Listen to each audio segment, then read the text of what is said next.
All right. Okay. Ready? Yep. Why are you laughing? I just did the, that's for audio editing. Okay, one, do it again. Gosh. I don't know anything about filming. No. It's terrible. I don't. Just draw a blood sample or something. God, shut your face.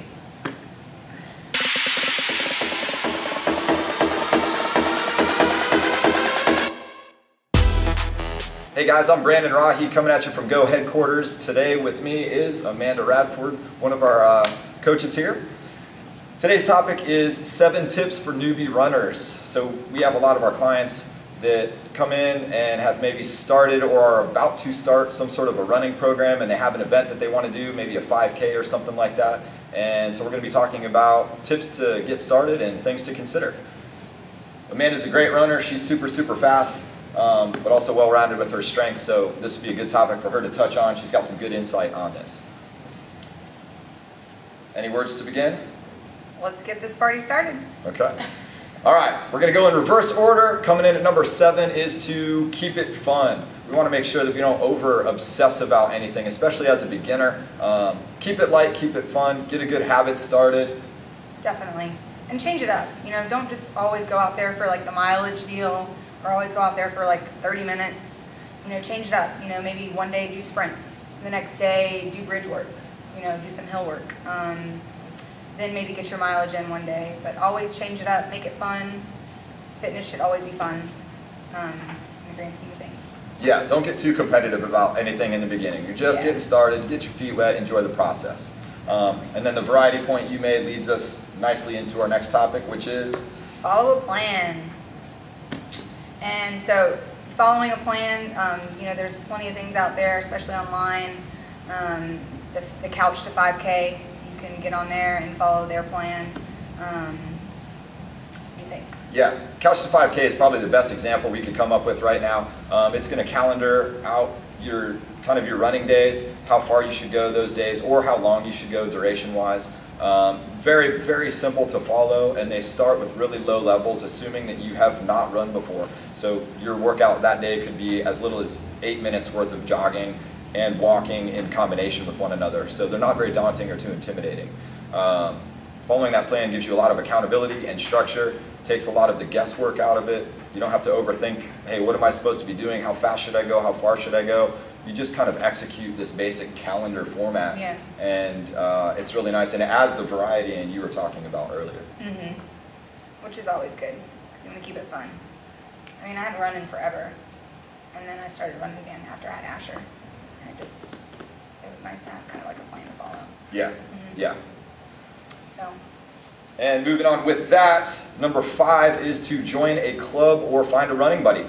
We all need some accountability from time to time, even for us trainers and fit folks. It's sometimes daunting to just grind it out on your own. Definitely. It's good to have someone that's somewhat similar in their capability as well, just so that it helps to kind of challenge you, yet you're still on somewhat same level. Does that make sense? Yeah, yeah. And you also see what other people are struggling with too, so you don't feel like you're alone. If you take another couch buddy that you guys have not been running, and both of you start running, your aches and pains are probably going to be similar to their aches and pains, and their struggles are your struggles. But that one morning you don't feel like getting out of bed, they're knocking on your door saying, let's go, get your shoes on. Right. Yeah. That's always good to have. Yeah, definitely. Speaking of shoes. Speaking of shoes, it's always important to have gear, and I'd say the most important aspect of the gear would be shoes. I mean, really, that's really all you need to start running. Yeah, in today's world of technology, you know, running companies will try to push on you apps and phone gizmos and gadgets and heart rate monitors and GPS watches and all this stuff. All of that has its place for intermediate and advanced runners, but for a beginner, you don't need any of that. All you need is a pair of shoes and you can get out the door. That's one of the great things about running is its ease of access. Anyone can do it. All you need is a pair of shoes. But there is some good gear. Amanda's had some good experience with some apps. Yeah, my favorite, actually, I was looking online at like the top apps, and Map My Run is the one I use. It's like, comes in at like number 5 on the list, but I like it the best because it like can GPS your whole route. It also like does the calories, distance. It has splits, which is really fun. Once you do start getting into your running, you can kind of like look at your different split times.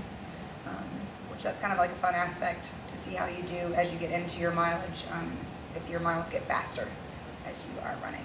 Yep, and the apps act as a training log of sorts if you ever need that data to look back on for whatever reason. That's helpful too.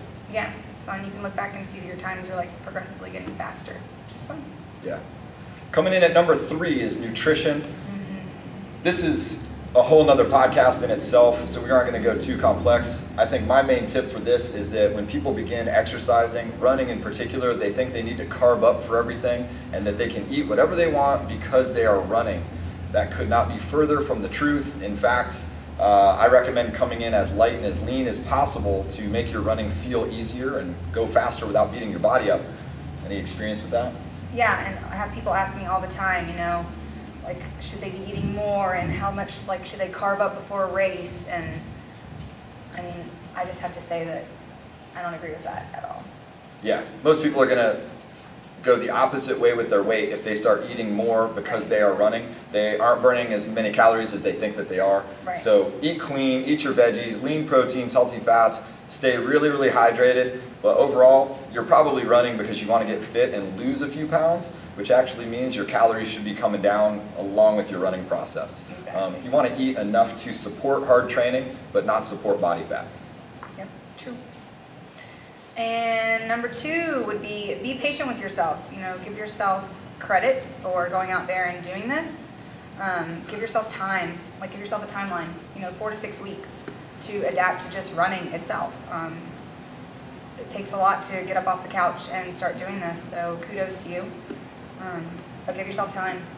Yeah, most of the Couch to 5K training programs are going to be in the 8 to 12 week range, just for that reason, because it does take a while, 4 to 6 weeks to kind of acclimate to your new body, you know, different schedule, different nutrition, hopefully, all that stuff. So it's a physiological change, and hopefully you're creating a good habit and getting into all that stuff. And yeah, so be patient. Don't expect results overnight. As with anything in life, you have to crawl before you walk, and this is no different.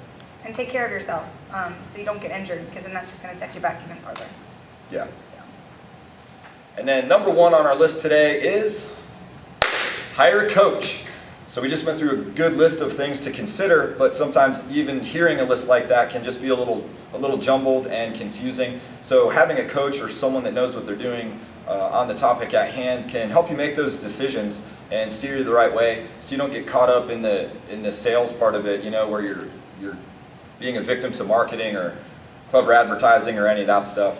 Separate the myths from reality. And so hiring a coach, someone like Amanda or myself or any of the trainers here at Go headquarters, is definitely advised, or anyone in your area. There's a lot of online coaches, but having someone face-to-face to really talk to you about your issues is extremely helpful. And it's just more accountability. It's easy to ignore, you know, the internet. Yeah. You can't really ignore someone that's, you know, constantly holding you accountable and supporting you, and, you know. Yeah, your printed free training program isn't going to ask how your run was that day. Right. It's just going to be a piece of paper at the end of the day. Exactly. So, awesome. Well, those are 7 tips for all of you newbie runners that are maybe looking for your first 5K.